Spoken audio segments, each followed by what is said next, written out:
നമസ്കാരം മക്കളെ, നമുക്ക് പഠിക്കാം.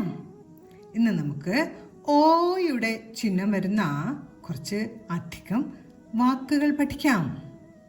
ആദ്യം പഠിക്കുന്ന വാക്ക് കോഴി, കോഴി. അടുത്തത് സോപ്പ്. പാ ഉറപ്പിച്ചു വെച്ചിരിക്കുന്നുണ്ട്. പായുടെ കൂട്ടക്ഷരം എഴുതണം, ചന്ദ്രക്കല ഇടണം. സോപ്പ്. അടുത്തത് തോർത്ത്, തോർത്ത്, തോർത്ത്. അടുത്തത് തോരൻ, തോരൻ. അടുത്തത് പോലീസ്, പോലീസ്, പോലീസ്. അടുത്ത വാക്ക് കോട്ടത്തി, കോട്ടത്തി, കോട്ടത്തി. അടുത്ത വാക്ക് മനോഹരം, മനോഹരം, മനോഹരം.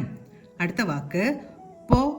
പോ എന്ന് ഉച്ചരിക്കുമ്പോൾ ഇവിടെ ഓ എന്ന ശബ്ദമാണ് പായുടെ കൂടെ കേൾക്കുന്നത്. പായുടെ കൂടെ ഓയുടെ ചിഹ്നം ചേർത്തു. പോ നോ.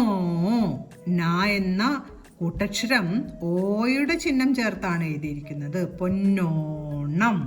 പോ നോണം, പൊന്നോണം. അടുത്തത് കോഴിക്കോട്. കോ ഇവിടെ കാ ഉറപ്പിച്ചു വച്ചിരിക്കുന്നില്ല, അതുകൊണ്ട് കായാണ് ഓയുടെ കൂടെ ചേർത്ത് എഴുതിയിരിക്കുന്നത്. കോഴിക്കോട്. ഇവിടെ കാ ഉറപ്പിച്ചു വച്ചിരിക്കുന്നത് കൊണ്ട് കായുടെ കൂട്ടക്ഷരം എഴുതിയിട്ടാണ് ഓയുടെ ചിഹ്നം ചേർത്തത്. കോഴിക്കോട്.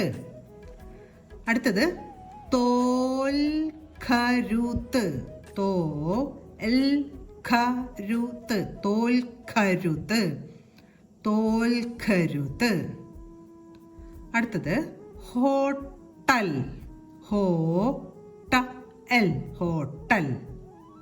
അടുത്ത വാക്ക് മോഹിച്ചു, മോഹിച്ചു, മോഹിച്ചു. ഇന്ന് നമ്മൾ ഓ എന്ന ചിഹ്നം വരുന്നതായ കുറച്ചധികം വാക്കുകളാണ് പഠിച്ചത്. നമ്മൾ ഇന്ന് പഠിച്ച വാക്കുകളെല്ലാം പറഞ്ഞുകൊണ്ട് എഴുതി പഠിക്കാൻ ശ്രമിക്കണം. കാരണം ഓ എന്നതിൻ്റെ ചിഹ്നങ്ങളൊക്കെ മാറിപ്പോവാൻ സാധ്യതയുണ്ട്. ഈ 2 ലൈൻ ബുക്കിൽ തന്നെ എഴുതി പഠിക്കാൻ ശ്രമിക്കുകയാണെങ്കിൽ നല്ല ഭംഗിയായിട്ട് തന്നെ മലയാളം എഴുതാൻ സാധിക്കും. മക്കളെ, നമുക്ക് അടുത്ത ക്ലാസ്സിൽ കാണാം. നമസ്കാരം.